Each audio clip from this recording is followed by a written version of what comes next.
father, they came steerage. You know what steerage is? Mm-hmm. Low class.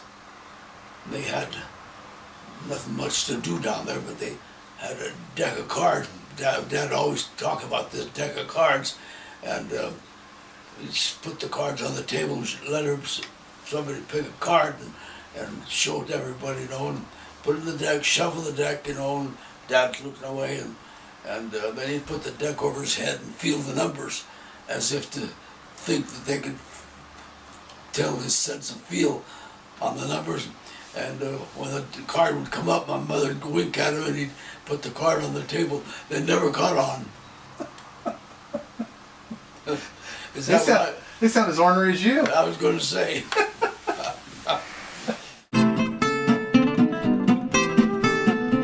I want you to look at that. No hard hat. No hard hat. I got that hat. You do? No hard hat. No mask. Nope. No hard-toed shoes. Different time. He does have a headlamp on there, right? I got that headlamp too. Did he? Yeah.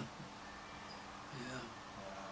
The Chronicle came to town to do a, just like you, history on the mines. Mm-hmm. So they went down to this mine, went over, and here was a miner. Took his picture. That was my dad. Wow. That's how that. Anyway, the Bernard Saloon was a saloon, double doors swing this way, no lock on them, no key. We go in, there's a bar, back bar, all the glasses and the pictures and Coca-Cola trays around and all that. Big open space there. We said, ain't nobody around here, let's put in a boxing ring here. And we did. We started boxing there for a long time. Pretty soon one day a guy comes in, he says, fellas, he says, I want you to know that I own this place here, you'll have to move out. He didn't call the sheriff. He didn't call the probation officer. He didn't pull a gun. He says, you'll have to move out. That's the kind of people we lived with in those days. He says, back down there by the creek is a barn down there. He says, you fellas move your stuff down there. Can you imagine that? We moved down there. Here's this surrey. You know what a surrey is? Mm-hmm. The fringe around the beautiful leather and all that. We'd sit in it there, have our fun down there. That's the kind of people we had in those days. Different time. My father was working night shift at the mine. My oldest brother came by a tree by the house there. He saw the roots lifting up and the tree was falling on the house. Mm. Told my mother, he says, go to the mine and get your dad right away. So tell him what's happening. My dad, told him the story of the boss there, and he said about 7 or 8 men with not chainsaws, no chainsaw in those days, hand saws, blocks and tackles and all that, came up the house, cut the tree down, saved it from falling on the house. Mm. My dad went to pay the bill. Says, there's no charge for that.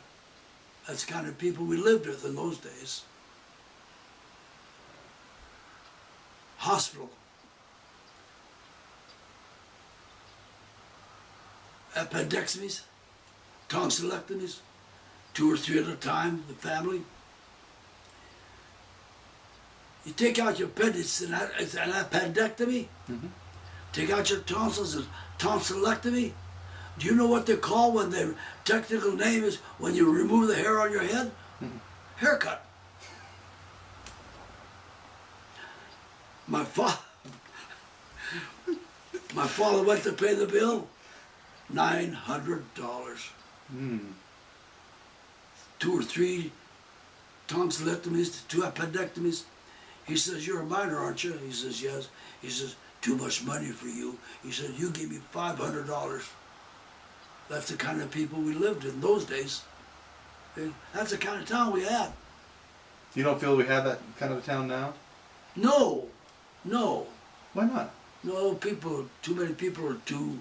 What would I say? Selfish. You know. You wouldn't find our doctor say, "Oh, that's too much for you. Give me less." You don't find that today. Never would find it. But that's the kind of people we live with. You know. But you know as well as I do that there are people in this community. We've got a lot of good people. In this. Oh, we do. We ever have? And I know a lot of them too. Mm-hmm. Yes, nice people. Nice people.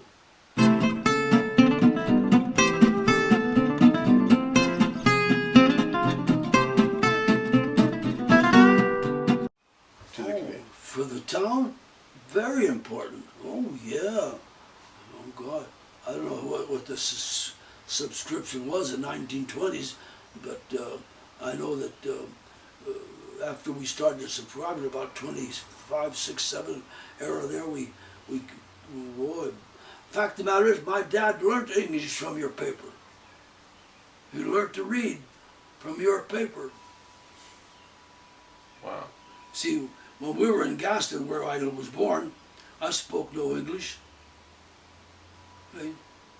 My dad spoke no English to speak of. You know, came to Grass Valley and talk and read about, help him read the paper. It was kind of interesting. My friend, he's up on the bridge. He's in raising the flags. You know, raising and lowering the flags of various designations. Mm-hmm. And I was up there with him, and we were secluded there. He says, "Chick, they're raising the flag." He had a great big powerful binoculars. He gave me the binoculars, and I looked up, and there sure it was. It was up there. They were raising the flag. That's how that happened.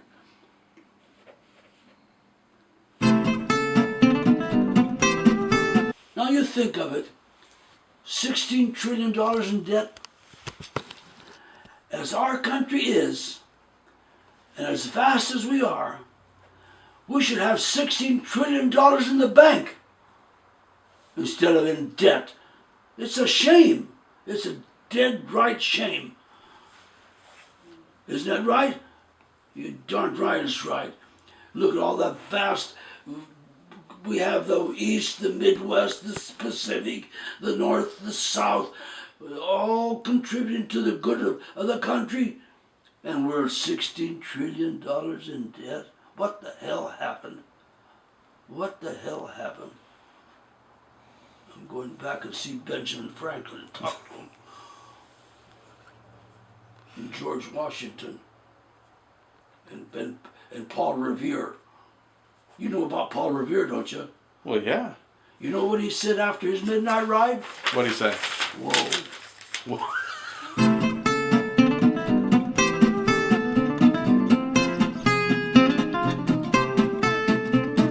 Well, somebody asked me how old I was. I said, "You got a calculator? Follow me. I've worked the sluice. I've chopped the spruce. I've taken my turn at the plow. I searched for gold in the rain and cold, and I worked the river scow. I dug the clam. I built the dam. I served Uncle Sam. I packed that elusive California prune. I worked 50 years and 6 months for Hills Flat Lumber Company, and I'm 32 years in retirement." How old am I? 99. Right? I think that's right.